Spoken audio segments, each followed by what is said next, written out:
குருதேவர் ஸ்ரீராமகிருஷ்ணரின் அமுத மொழிகள். கடவுளை நேசிக்க வேண்டும், அதுதான் விஷயம். தாய் குழந்தையை நேசிப்பது போல், மனைவி கணவனை நேசிப்பது போல், உலகியல் மனிதன் இன்பங்களை நேசிப்பது போல் கடவுளை நேசிக்க வேண்டும். இந்த மூவரின் நேசமும் இந்த மூன்று கவர்ச்சியும் ஒன்று சேர்ந்தால் எவ்வளவாகுமோ அந்த நேசத்தை இறைவனிடம் செலுத்த முடியுமானால் அவரை காண முடியும். மன இயக்கத்துடன் அவரை அழைப்பது அவசியம். மியாவ் மியாவ் என்று கத்தி தாயை அழைக்க மட்டுமே பூனைக்குட்டி அறிந்திருக்கிறது. தாய் பூனை அதனை எங்கே வைக்கிறதோ அங்கேயே இருக்கிறது. சில சமயம் சமையல் அறையிலும், சில சமயம் தரையிலும், சில சமயம் படுக்கையிலும் குட்டியை தாய்ப்பூனை வைக்கிறது. ஏதாவது துன்பம் வருமானால் குட்டி பூனை மியாவ் மியாவ் என்று கத்துகிறது. கத்துவதை தவிர அதற்கு வேறு எதுவும் தெரியாது.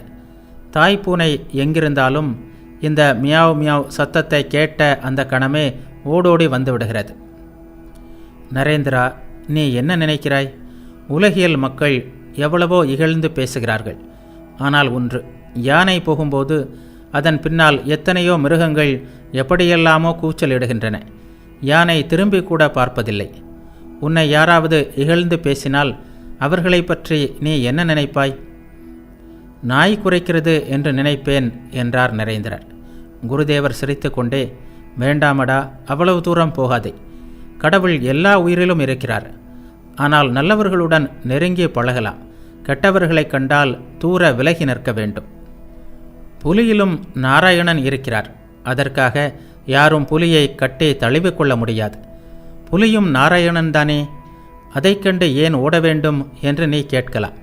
புலி வருகிறது, ஓடிவிடு என்று கூறி எச்சரிக்கிறார்களே, அவர்களும் நாராயணன் தானே. அவர்களுடைய வார்த்தைகளை ஏன் கேட்கக்கூடாது என்பதுதான் என் பதில்.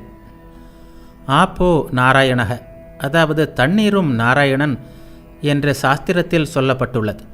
ஆனால் சில தண்ணீரைத்தான் பூஜைக்கு பயன்படுத்தலாம். சில தண்ணீர் வாய்க்கொப்பளிக்க, பாத்திரம் கழுவ, துணி துவைக்க மட்டும்தான் உதவும். குடிக்கவோ பூஜைக்கோ பயன்படாது. அதுபோலவே நல்லவன் கெட்டவன், பக்தன் அல்லாதவன் என்று எல்லோரின் இதயத்திலும் நாராயணன் இருப்பது என்னவோ உண்மைதான்.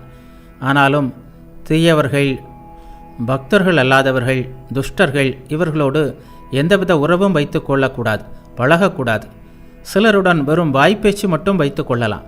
இன்னும் சிலருடன் அதுவும் கூடாது. இத்தகைய மனிதர்களிடமிருந்து விலகியே வாழ வேண்டும்.